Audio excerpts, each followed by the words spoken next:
श्री स्वामी समर्थ. तर आजच्या दिवसाची सुंदर अशी सुरुवात झाली आहे. मी मस्तपैकी देवपूजा करून घेतली आहे.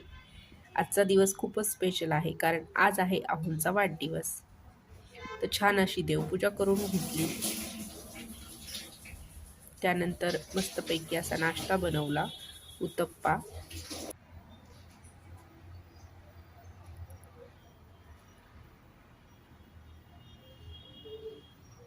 त्यानंतर घरातली सर्व कामावरून घेतला केक बनवायला. त्यांना गव्हाच्या पिठाचा केक खूप आवडतो. तर हेल्दी असा गव्हाच्या पिठाचा केक बनवला. बघा तुम्ही किती स्पॉन्जी झाला आहे तो.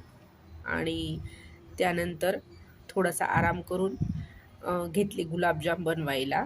गुलाबजाम पण त्यांचे खूप फेवरेट आहे. तर गुलाबजाम बनवले मस्तपैकी. ते तेलामध्ये तळून घेतले आणि पाकात मुरवायला टाकून दिले. आणि मग म्हटलं चला जाऊ मस्तपैकी जरा बाहेर चक्कर मारून येऊ. आणि आमच्या इथे खूप मोर आहेत, ते पण आपल्यासोबत वॉकिंग करतात. हे मोर इतके मांसाळलेले आहेत की आपल्या हातात जर आपण दाणे घेऊन गेलो तर ते मस्तपैकी ते खातात. इथेच एक पुढे देवीचं सुंदर असं मंदिर आहे, तिथे तर खूप मोर असतात. मी नक्की तुम्हाला ते मंदिर दाखवेल.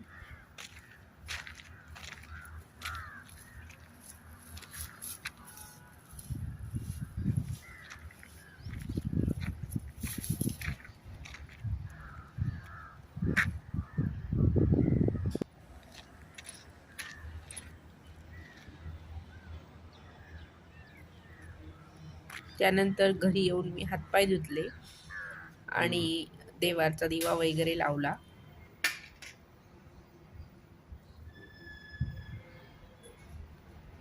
गुलाबजाम जे सकाळी केले होते ते नीट मुरले.